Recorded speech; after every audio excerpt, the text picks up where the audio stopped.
great baseball team. We were city champs like 2 or 3 years in a row. And in junior high school, we won it 3 years in a row. For 7th, 8th, and 9th, we were junior high champs. They only played half a dozen games. And the first football champion was my junior year. We were city champs, and we won the first, did it without a stadium. We didn't have a stadium. We played all our away games either at North High or Central. We met kids from 11th Avenue. It's no longer there, 11th Avenue. And one of my closest friends came from 11th Avenue. His name was Frank Ritchie. See, Linden at one time there were a lot of Italian second generation kids. Most of my friends at Linden were Italian background. My name is Ilda Blatteri, and I came to Linden McKinley in the 7th grade, and I graduated in 1951 from the senior high school. I had a great time in school, and it was fairly new then. It wasn't like it was real old, and I don't remember having a school bus from where I was. I had to ride the city bus, and or we walked. It was like, I don't know, 2 miles or something like that. So it was, but everybody did that then.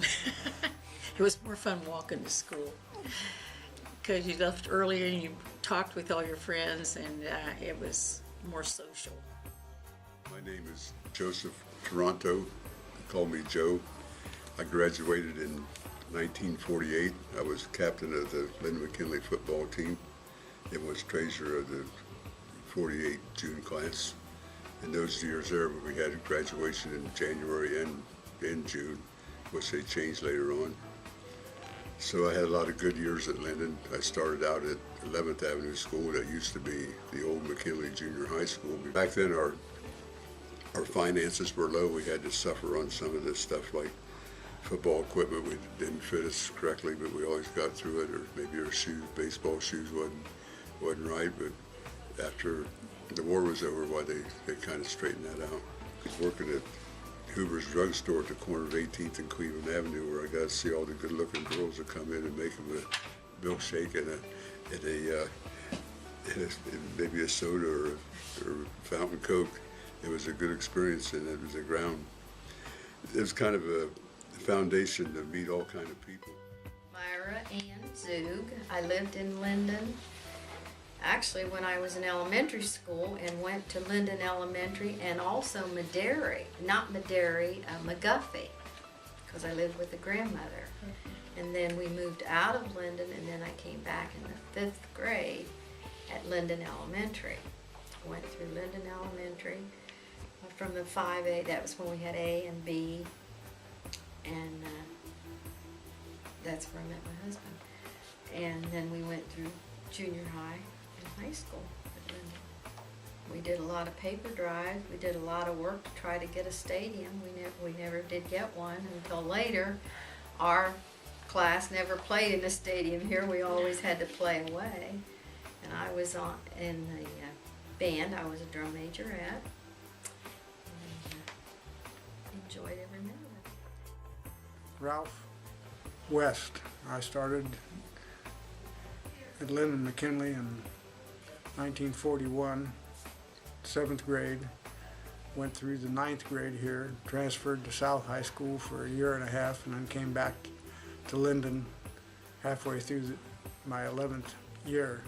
I really didn't live in Linden. I had a lot of relatives here. I lived in Milo. I don't know if that's the area between 5th Avenue and what used to be the railroad yards, either side of Cleveland Avenue, down that way. But I spent a great deal of time either in school or with my relatives and friends here. Back in those days, when the senior boys turned 18, they were gone if they could pass a physical. They didn't wait until June graduation or January graduation. As soon as they were eligible, they were drafted and went into service. It was really a different time then. Judy Hagenberger. It was Judy Elledge before I married, and I graduated in 1948. A lot of friends. I played in a band for a while until I went out for cheerleading, and I was a cheerleader until we graduated. I still have breakfast with high school friends, and some of them that are here are, I think we developed pretty strong friendships during the Linden McKinley time. Richard Martin, and I went at junior and senior high school. I grew up on Briarwood Avenue and Hudson Street, and I believe that we were the first class. I graduated in 1948. I believe we were first class that went the entire 6 years at Linden, and I can say it was a very pleasant experience. When I was a senior here, they had started to work on the stadium. They hadn't finished it yet, and Mr. Lamar, I had a Herman Lamar for homeroom in the 7th, 8th, and 9th grade, and he later became athletic director at Linden, and he promised all of us when we were in senior high that if we helped on all these scrap drives and everything, that we would get in the first football game free in the new stadium. So I forget when it was exactly after I graduated. I don't know if it was a year or 2 years or 3 years. It was sometime after 1948 when they completed the stadium. They were going to have their first football game. So we all got together, or not all of us, but all the guys I was chumming around with at the time that graduated with me. We came down to get in the first game free. We arrived at the gate and we explained to the gatekeeper there that we got the first game free, and they didn't agree. So we said, well, get Mr. Lamar here, he knows about it. So they got Mr. Lamar, who said, I don't remember telling you that. So it cost us 50 cents a piece to get in the first football game. And we were all disappointed because we all remembered him saying that. But even though we had him outnumbered, he didn't remember it. So they were still collecting money, all they could get to run their programs with. I am amazed. I think it's fabulous. I couldn't believe it when I walked in here. I came here when it was my husband's 50th reunion, and the building was deteriorating and it was really in bad shape, and they talked about, tearing it down or something. And so it was such a pleasant surprise when I came back in here. I was just overwhelmed because it looks so fabulous and everything is so updated.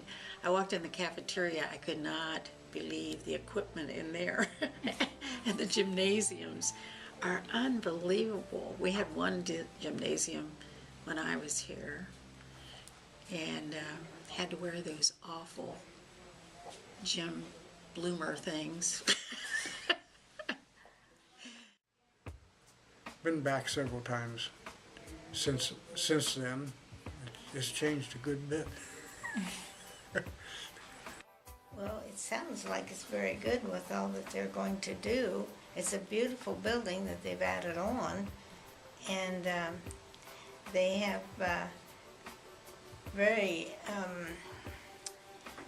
the kitchen and every part of it's beautiful. The old part, we can pick out places where we had classes. So, and then the old part was very familiar, even the floor on some of it. So,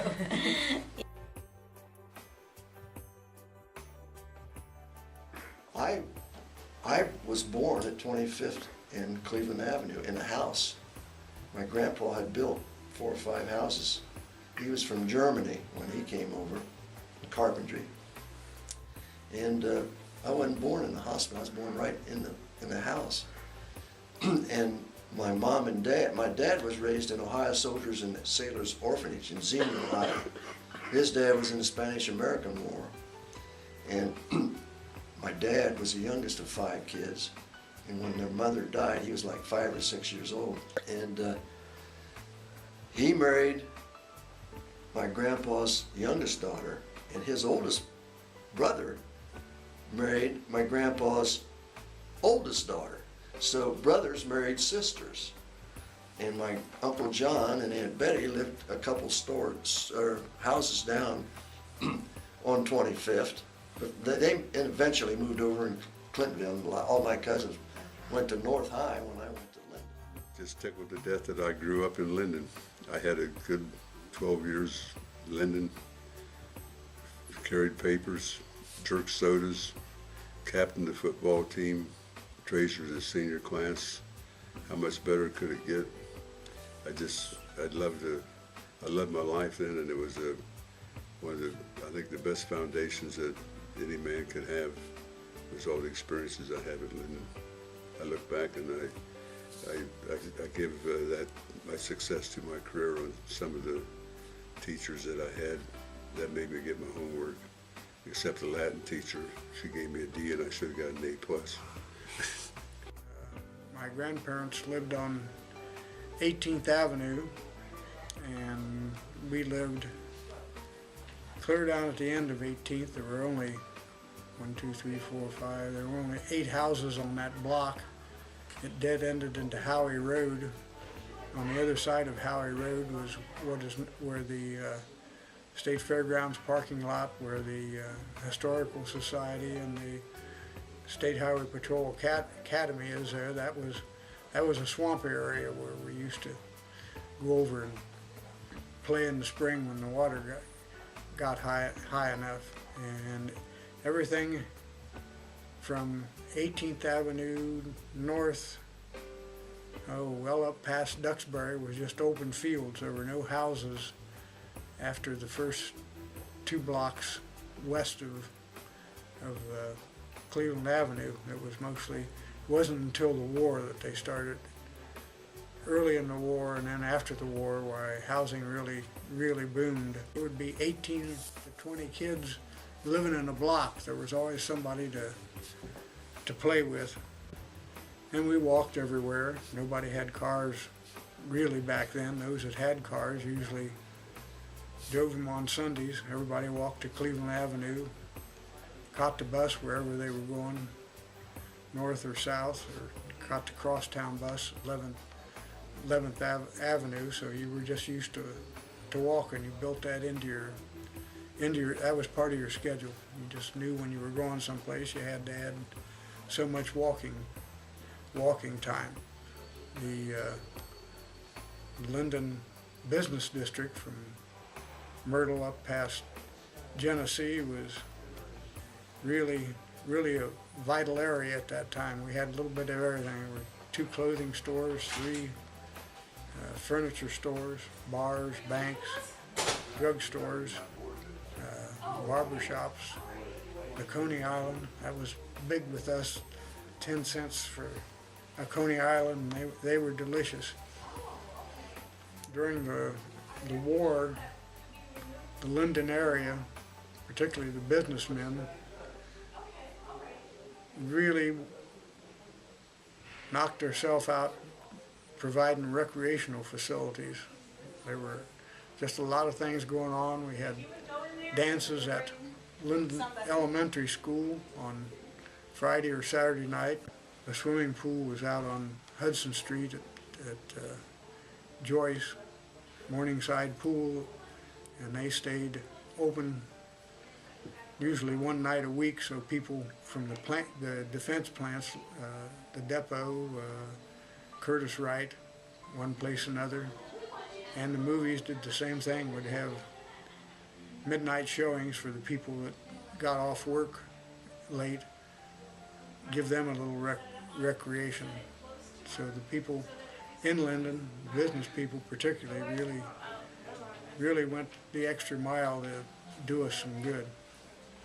And I really enjoyed my youth here, growing up and going to school.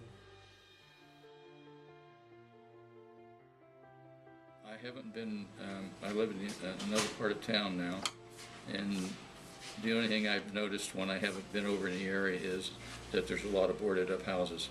Now, I haven't been over in the main drag on Cleveland Avenue for years. I don't know what that looks like.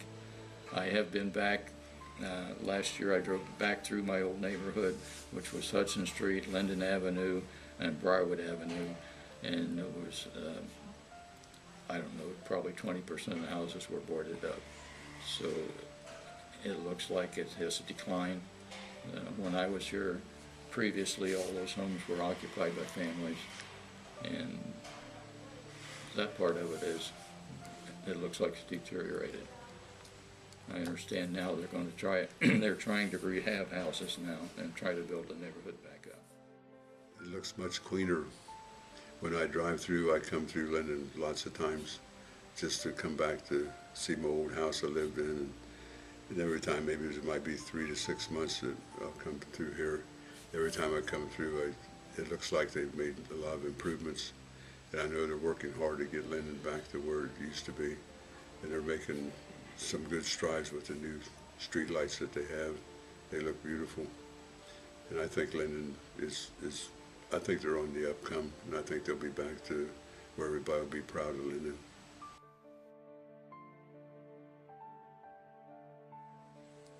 With them rehabbing the houses and with this new school here, I would think, if they can get the neighborhood to support the new school, then I would think that it should turn it around. They should get going on it. And talking to the lady over there, they are rehabbing houses. They've got government money to rebuild and rehab. So hopefully they can turn the neighborhood around. The mayor that Columbus has, I don't live in Columbus, I live out of town, but he seems really interested in growth of the neighborhoods and bringing them back in. It might take time, but he's willing to spend the money to do something to really improve it. It's not going to all happen at once. It's going to happen a little bit at a time. But if they're willing to spend the money and the people get behind it, why, they can really revitalize the area. They've done several different portions of the city of Columbus already. I think it'll come back to be a nice residential neighborhood again. Outlook for Linden's future is probably good because of the way it's situated. Cleveland Avenue and the freeways are close by. And you can see up north on North Linden how it's improved. The one going down toward 17th Avenue needs a little more improvement, but it's still looking better. And I think that it'll work out probably. I give it another 5, 6 years, and I think you'll see Linden on a good comeback.